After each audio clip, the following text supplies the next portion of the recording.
За 4 години од Охрид до Кичево со автомобил ќе се стигнува за помалку од половина час по автопатот Мајка Тереза.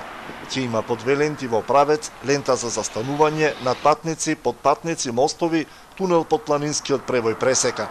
Вака на 22 февруари 2014 амбициозно беше најавена изградбата на 56,7 км долгиот автопат од Охрид до Кичево, чија вредност тогаш се проценуваше на 375 милиони евра.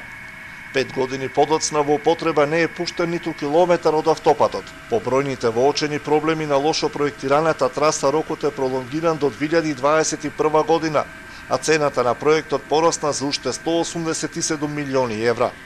Дополнителните средства треба да се обезбедат од Ексим банката, за што се чека одлука на кинеската влада. Тоа нема да влијае на динамиката на изградбата на автопатот, тврдат од јавното предпријатие за државни патишта, од каде не очекуваат ново пробивање на роковите. Ние од постоечкиот кредит имаме средства од 200 милиона евра, така да и без кредитот тоа ќе продолжи да се работи. Во моментот се работи, но нашата тенденција што е? Да не чекаме 2021 година, туку делот од Охрид, па како што дозволува према Кичево, да биде наредната година веќе 15 км ако се изградат да бидат пуштени. Автопатот Охрид-Кичево е од исклучително значење за развојот на туризмот во Охридско-Струшкиот регион, каде во тек е рехабилитација на патната мрежа од Подмолје до Радожда и транзитната сообраќајница низ Охрид. За сега се уште нема решение за патниот правец Охрид-Светинаум, кој со децении е тесно грло во туристичкиот шпиц. Откако владата официјално се откажа од проектот на претходната влада за изградба на експресен пат преку планината Галичица, решението се гледа во рехабилитација на постојниот пат.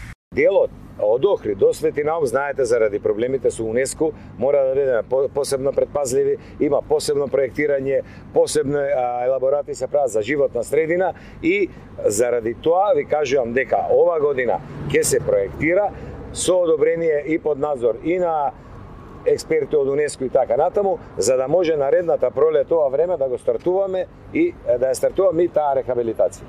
Според најавите во Охридскиот регион, оваа година треба да бидат рехабилитирани околу 18 км патна инфраструктура, за што од буџетот се издвоени 186 милиони денари.